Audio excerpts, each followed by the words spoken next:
2004-এ ইন্দোনেশিয়াতে হওয়া সুনামির মর্মান্তিক ঘটনা আমরা সবাই জানি।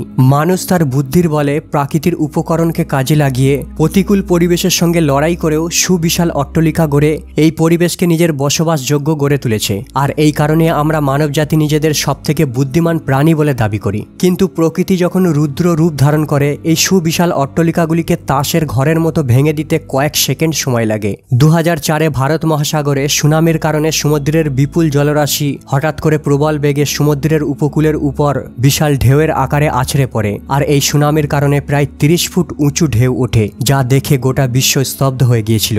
ইন্দোনেশিয়া, সাউথ এশিয়া আর ইস্ট আফ্রিকা প্রাকৃতির এই মহাদুর্যোগের জ্বলন্ত উদাহরণ। ভূমিকম্প থেকে সৃষ্টি এই সুনামির কারণে বিশ্বের 14টি দেশের প্রায় 2,30,000 মানুষের মৃত্যু ঘটে। তাদের মধ্যে 1,70,000-এরও বেশি প্রাণহানি হয়েছিল ইন্দোনেশিয়াতেই। দ্বিতীয় বিশ্বযুদ্ধ এবং প্রথম বিশ্বযুদ্ধে যত বোমা রয়েছে, এমনকি পরমাণু, সবগুলিকে যদি এক জায়গায় করে একসাথে এক্সপ্লোড করা হয়, যা এনার্জি রিলিজ করবে, তার থেকেও বেশি এনার্জি ক্রিয়েট করেছিল ভারত মহাসাগরের ভূমিকম্প।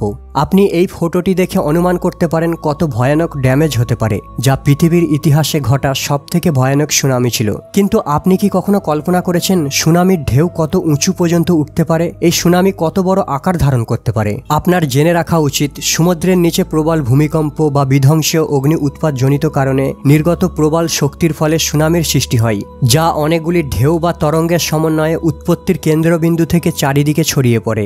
যখনই সমুদ্রে সুনামি আসে, সমুদ্রের ঢেউ এক মহাপ্রলয়ের রূপ ধারণ করে। এই ভূমিকম্পের কারণেই 2011-তে জাপানেও এক ভয়ঙ্কর সুনামি হয়। আর এই সুনামির ঢেউ প্রায় 40.5 মিটার পর্যন্ত উঠেছিল।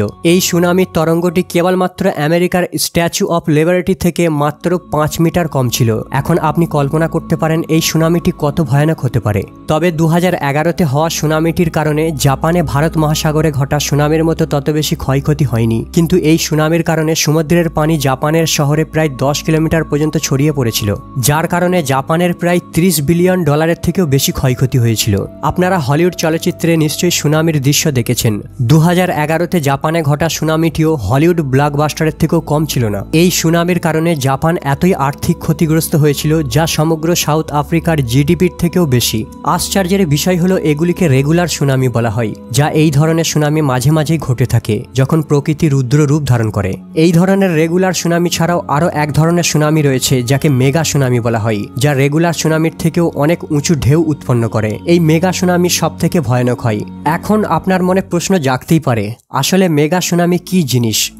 চ্যানেলটি সাবস্ক্রাইব করে ভিডিওটিকে লাইক করে ধৈর্য ধরে বসুন, আপনার উত্তর এক্ষুনি পেয়ে যাবেন। আজকের ভিডিওতে আপনাদের একটি অদ্ভুত ভয়ঙ্কর সুনামির সঙ্গে পরিচয় করাবো, যা বুর্জ খলিফাকেও ডুবিয়ে দিতে পারে। আর সুনামি থেকে বাঁচার উপায়ও বলবো। সর্বপ্রথম মেগা সুনামি দিয়ে শুরু করা যাক। মেগা সুনামির দৈর্ঘ্য রেগুলার সুনামির থেকেও কয়েক গুণ বেশি আর শক্তিশালী হয়ে থাকে। যেখানে সমুদ্রের নিচে প্রবল ভূমিকম্পের কারণে রেগুলার সুনামির সৃষ্টি হয়, অন্যদিকে সমুদ্রে কোনো বিশাল মেটেরিয়াল পড়ার কারণে মেগা সুনামি সৃষ্টি হয়। যেমন ভূমিধস বা বিশাল আকারের কোনো মহাজাগতিক বস্তু বা উল্কা সমুদ্রের কক্ষে পতিত হলে মেগা সুনামির সৃষ্টি হতে পারে। মেগা সুনামি এতই পাওয়ারফুল হয়, যা কয়েক সেকেন্ডের মধ্যেই সুবিশাল মজবুত অট্টালিকাকে চূর্ণ করে দিতে পারে।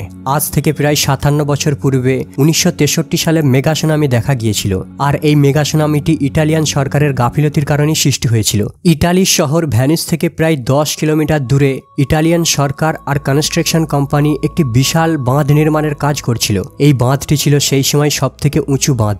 এই বাঁধটি নির্মাণের সবথেকে বড় ভুল ছিল এর ওয়াটার রিজার্ভারকে এমন একটি পাহাড়ের নিচে নির্মাণ করা হয়, যা ছিল অনেক বেশি দুর্বল। এতই দুর্বল ছিল যে কোনো মুহূর্তে ভেঙে পড়তে পারে। এই পর্বতে মাঝে মধ্যেই ধস নামতো। তারা ভালো মতোই জানতো যে কোনো সময় আকস্মিক মহাদুর্ঘটনা ঘটতে পারে। এমনকি ড্যাম নির্মাণ কার্য চলাকালীন তারা কয়েকবার ছোটখাটো ভূমিধসও দেখেছিল, যা ছিল মেগা সুনামির সংকেত। কিন্তু ইঞ্জিনিয়াররা ভেবে নিয়েছিল যদি ভূমিধস হয় তাহলে টেকনোলজির সাহায্যে তারা ম্যানেজ করে নেবে। 1957 সালে বাঁধ নির্মাণের কাজ সম্পূর্ণ হয়। নির্মাণের কিছুদিন পরেই পাহাড়ের ছোটখাটো ভূমি ধসে পড়তে শুরু করে। কিন্তু ইঞ্জিনিয়াররা উন্নত টেকনোলজি প্রস্তুতি করে রেখেছিল, যার কারণে তখন কিছু দুর্ঘটনার আভাস তারা পায়নি। হয়নি। এই কারণেই ইটালির গভর্নমেন্ট মনে করেছিল সবকিছুই নর্মাল ব্যাপার, কিন্তু এরপর যা ঘটেছিল তা কখনোই সেখানকার ইঞ্জিনিয়ার আর সরকার কল্পনা করতে পারেনি। বাঁধের কাছাকাছি পাহাড়ের একটি বড় অংশ ধসে পানিতে পড়ে যায়, যদিও তারা ওয়াটার লেভেল কমিয়ে দিয়েছিল। কিন্তু যখনই পাহাড়ের একটি বিশাল অংশ পানিতে ধসে পড়ে, এর ফলে একটি প্রকাণ্ড ঢেউয়ের সৃষ্টি হয়, যার উচ্চতা ছিল প্রায় 250 মিটার। আর এই উচ্চতাটি ছিল পৃথিবীর সবচেয়ে উঁচু বিল্ডিং বুর্জ খলিফার 1/5 বিল্ডিং এর সমান। এই ঢেউয়ের উচ্চতাটি ছিল সান ফ্রান্সিসকোর ট্রান্স আমেরিকান বিল্ডিং এর সমান। এবারে কল্পনা করে দেখুন এই ঢেউটি কত উচ্চতা পর্যন্ত উঠেছিল। এই পাহাড়ের অংশটি ছিল এতই বড় যার কারণে 80 মিটার চওড়া আর 200 মিটার গভীর পর্যন্ত গর্ত করে দেয়। এবারে অনুমান করুন, যেই পাহাড় 200 মিটার গর্ত সৃষ্টি করতে পারে, তার থেকে উৎপন্ন হওয়া সুনামির ঢেউ কত ভয়ঙ্কর হতে পারে। পাহাড়ি এলাকার জনগণ কিছু বোঝার পূর্বেই মেগা সুনামির ঢেউ বাঁধের উপর দিয়ে ফ্লো হয়ে কয়েক সেকেন্ডের মধ্যেই পুরো গ্রামবাসীকে ভাসিয়ে দেয়। ওই রাতেই কয়েক হাজার মানুষের প্রাণ বিনাশ হয়ে যায়। আপনার যদি মনে হয় এটাই ছিল সবথেকে উচ্চতা বিশিষ্ট সুনামি, তাহলে আপনার ধারণা ভুল। 1958 সালে আলাস্কায় অবস্থিত লিটুয়া সাগরে একটি ভয়ঙ্কর সুনামি এসেছিল, যা সবথেকে বড় মেগা সুনামি নামে পরিচিত। আর এই মেগা সুনামিটি সৃষ্টি হওয়ার প্রধান কারণ হলো ভূমিকম্প।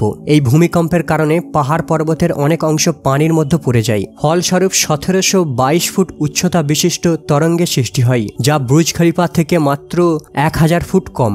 এই ভয়ানক মহাসুনামির কারণে আলাস্কার কয়েক লাখ গাছপালা প্রাণী নষ্ট হয়ে যায়, বন সম্পদ পুরো ধ্বংস হয়ে যায়। কিন্তু যদি ভাবেন আলাস্কার মেগা সুনামি পৃথিবীর সবথেকে বড় মেগা সুনামি ছিল, তাহলে আপনার ধারণা ভুল।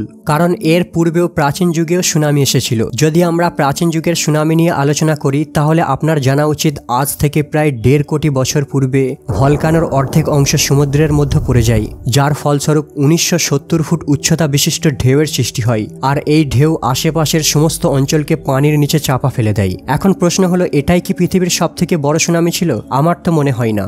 আপনার কি মনে হয় কমেন্ট করে জানাবেন। কিছু এক্সপার্টরা দাবি করেন পৃথিবীর বুকে আজ থেকে প্রায় 600 কোটি বছর পূর্বেও মেগা সুনামি ঘটেছিল। তাদের মতে এটা ঘটার পেছনে প্রধান কারণ ছিল অ্যাস্টেরয়েড। এই অ্যাস্টেরয়েডের কারণেই ডাইনোসরের বিলুপ্তি ঘটেছিল। এই অ্যাস্টেরয়েডের কারণেই উৎপন্ন হওয়া ঢেউয়ের হাইট ছিল প্রায় 5টি বুর্জ খলিফার সমান। এই সুনামির কিছু কুলু পাওয়া যায় মোলোকাল আইল্যান্ডের কাছাকাছি। এখন প্রশ্ন হলো, সুনামি থেকে কিভাবে বাঁচা যায়?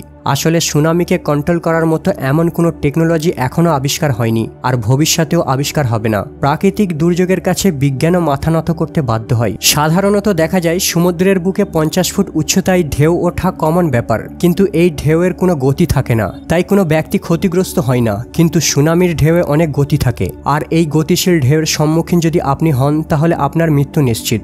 নর্মালি সামুদ্রিক ঝড়ের কারণে উৎপন্ন হওয়া ঢেউয়ের গতি প্রায় 100 কিলোমিটার পার ঘন্টা থাকে, কিন্তু ভূমিকম্প, ভূমিধস, আবহাওয়াজনিত কারণ থেকে সৃষ্টি হওয়া সুনামির তরঙ্গের গতি থাকে প্রায় 500 থেকে 800 কিলোমিটার পার ঘন্টা। এর থেকেও বেশি থাকতে পারে। আপনারা নিশ্চয়ই বৃষ্টির সময় ছাদ থেকে পড়া পানির নিচে হাত রেখেছেন। এই সামান্য গতির কারণেই আমরা হাতের উপর প্রেসার অনুভব করতে পারি। এখন ভাবুন, 800 কিলোমিটার পার ঘন্টা গতিতে পানির ঢেউ যদি শরীরে ধাক্কা মারে, ব্যক্তির কি অবস্থা হতে পারে? ঠিক অনেকটা 30 কেজি হাতুড়ি দিয়ে প্রচন্ড গতিতে আঘাত করার মতো অবস্থা হবে। এই কারণে যখনই সমুদ্রে সুনামির সংকেত পাবেন, দ্রুত সেখান থেকে পালিয়ে আসুন। যদি ভূমিকম্প সমুদ্রের মাঝ বরাবর হয়, তবে তরঙ্গ উপকূলে আছড়ে পড়তে প্রায় আধ ঘন্টা মতো সময় নেয়। যখনই সুনামি আসে, তখন পানির লেভেল একদম কমে যায় আর পানিতে বাবলস দেখা যায়, আর এটাই হলো আপনার জন্য ওয়ার্নিং। সুতরাং সেখান থেকে দৌড়ে সোজা কোনো উঁচু স্থানে আশ্রয় নিন। ভুলেও যেন কোনো উঁচু বিল্ডিং এর উপর দাঁড়াবেন না, কারণ সুনামির ধাক্কায় বিল্ডিং তাসের ঘরের মতো ভেঙে পড়বে। আজকের ভিডিওটি এই পর্যন্ত।